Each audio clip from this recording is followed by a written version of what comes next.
Dans cette vidéo, nous allons commencer à voir des visuels un peu plus avancés.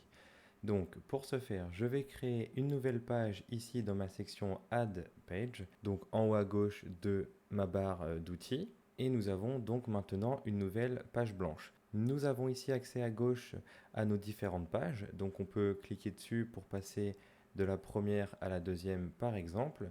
Et ici, nous avons aussi des flèches qui nous indiquent donc page précédente et page suivante. Pour les besoins de cette vidéo, j'ai donc ajouté dans la base que je vous transmets ici un onglet données avec date, étant donné que les données que j'ai dans les autres onglets n'ont pas ici de colonne date. Cette colonne va nous permettre de pouvoir créer donc des visuels en série temporelle, étant donné que pour créer ce type de visuel, nous allons avoir besoin de date de vente, par exemple pour mon cas. Nous allons donc au préalable devoir importer cet onglet dans le rapport. Donc au choix, vous pouvez cliquer soit en bas à droite sur Ajouter des données, ou bien ici dans la barre d'outils sur Ajouter des données. Donc je vais cliquer ici. On va cliquer sur Google Sheets. Et nous avons ici notre fichier base qui est détecté automatiquement comme nous l'avons bien importé depuis notre Drive. Et nous avons accès à notre nouvel onglet ici, Données avec date. Et avant de cliquer sur Ajouter, je m'assure ici que ma première ligne contient bien mes en-têtes de colonnes et qu'il n'y a pas de données filtrées ici dans mon onglet. Donc là, tout est bon. Je vais pouvoir cliquer sur Ajouter. Et donc ici, Ajouter au rapport. Et nous avons donc maintenant accès ici dans la section Données à notre onglet Données avec date. Ici, nous avons nos dates de vente avec donc ici à gauche le petit icône qui représente un calendrier lorsque les données d'une colonne concernent les dates. Nous allons donc pouvoir maintenant ajouter un graphique et utiliser la section série temporelle. Nous avons ici accès à trois types de graphiques avec la série temporelle. Donc par défaut, le graphique de série temporelle, le graphique Sparkline et le graphique de série temporelle lissée. Dans notre cas, nous allons utiliser simplement le premier type de graphique temporel.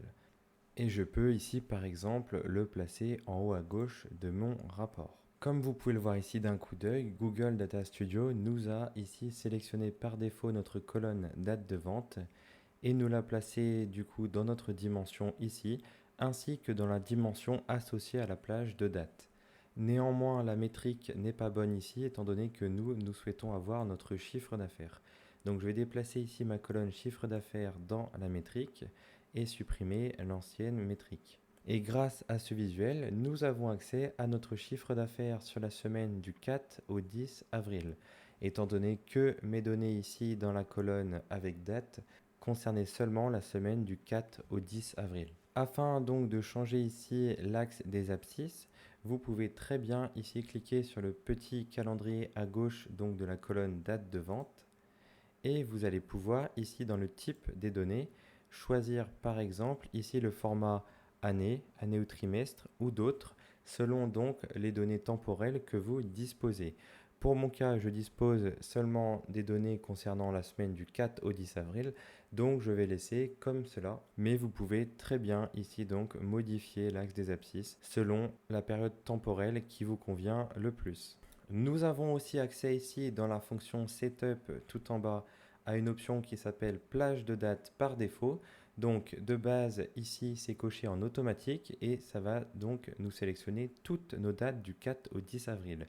Vous pouvez très bien ici cliquer sur personnaliser et sélectionner la période que vous souhaitez analyser. Donc par exemple si je souhaite simplement avoir mes données du 4 au 9 avril avec donc le dimanche 10 exclu, je peux simplement donc ici sur avril sélectionner la première date ici en début le 4 et la date de fin le 9. J'applique et notre visuel se met donc à jour en fonction des dates que vous allez sélectionner. Donc cette option est vraiment très intéressante ici. Nous pouvons maintenant nous occuper du style du graphique.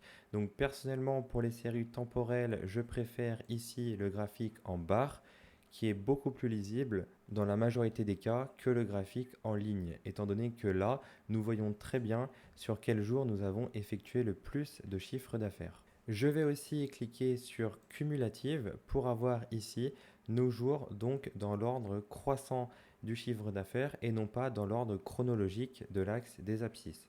Je vais aussi afficher le nombre sur mes barres en cliquant sur afficher les libellés des données. Et dans mon cas, je ne vais pas compresser les nombres étant donné que nous avons ici des petits nombres. Je vais maintenant pouvoir afficher en descendant ici le titre sur mes deux axes, donc sur mon axe des abscisses ainsi que sur mon axe des ordonnées.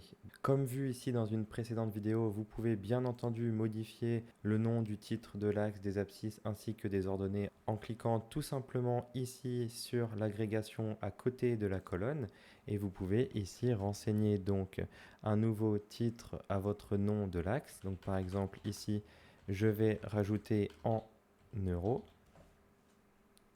et nous avons donc le titre qui se met à jour ici à gauche. Vous pouvez, comme pour les autres graphiques, donc modifier les couleurs du graphique, que ce soit pour l'arrière-plan ou bien pour ici la couleur des barres. Donc pour mon cas, je vais simplement ici griser l'arrière-plan de mon visuel, donc avec un gris léger, pour faire ressortir ici mes barres qui sont bleues.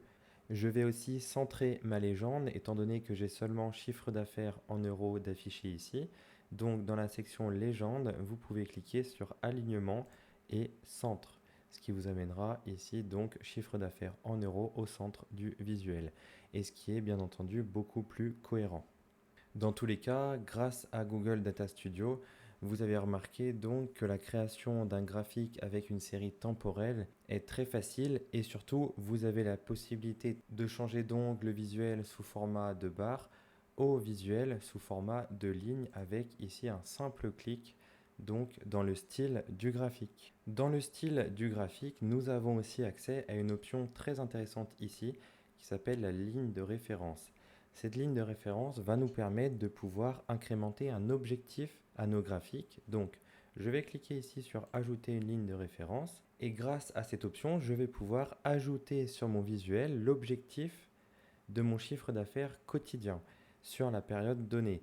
Donc sur cette période, nous allons admettre que l'objectif du chiffre d'affaires était de 2000 par jour. Concernant le type, je vais laisser sous format valeur constante, étant donné que nous, ici, nous allons renseigner un nombre manuellement. Donc la valeur que je souhaite renseigner est ici 2000. Et nous allons donc avoir une ligne sur notre graphique qui nous indique donc ici l'objectif du chiffre d'affaires que nous devons réaliser. Donc d'un coup d'œil, nous pouvons voir qu'il y a donc 2 journées où le chiffre d'affaires n'a pas été réalisé et on pourra bien entendu se poser les questions ensuite pour savoir pour quelle raison le chiffre d'affaires n'a pas été réalisé. Je peux bien entendu ici modifier le titre de la ligne de référence étant donné que par défaut elle s'appelle ligne de référence numéro 1. Je vais la renommer objectif CA et nous avons donc accès visuellement et de manière très fluide à une comparaison entre les journées qui effectuent le chiffre d'affaires ainsi que les journées qui n'effectuent pas l'objectif du chiffre d'affaires. Vous pouvez bien entendu modifier aussi le style de cette ligne. Donc par exemple, pour que ce soit encore plus visible, je peux changer la couleur sur du orange et mettre le trait donc plus épais, donc par exemple sur 3 ici, afin que ce soit très visible tout de suite donc sur le visuel en question. Vous pouvez aussi très bien ici ajouter par exemple une métrique qui peut concerner la moyenne de vos chiffres d'affaires quotidiens, ce qui peut être intéressant aussi pour ce genre de graphique bien entendu. La troisième option concerne donc un paramètre et ici cette option fera référence aux paramètres que vous allez créer au préalable ici dans vos données. Vous avez ici accès à une section ajouter un paramètre. Ce paramètre pourra par exemple être tout simplement un texte ou une valeur quelconque. Donc par exemple, je peux ici créer un paramètre qui s'appelle CA objectif quotidien. Dans le type de données, je peux sélectionner le nombre en entier. Et ici, vous avez le choix entre toute valeur, liste valeur ou une plage de valeurs. Je vais laisser sur toute valeur et je vais tout simplement renseigner 2000. J'enregistre et nous allons maintenant avoir accès donc à un paramètre. Ici, nous avons donc la couleur violet pour les paramètres. Donc mon paramètre qui est simplement un nombre concernant mon CA objectif quotidien. Et ici, donc dans les paramètres de mon visuel, je vais pouvoir ici cliquer sur le paramètre et nous allons avoir exactement le même visuel.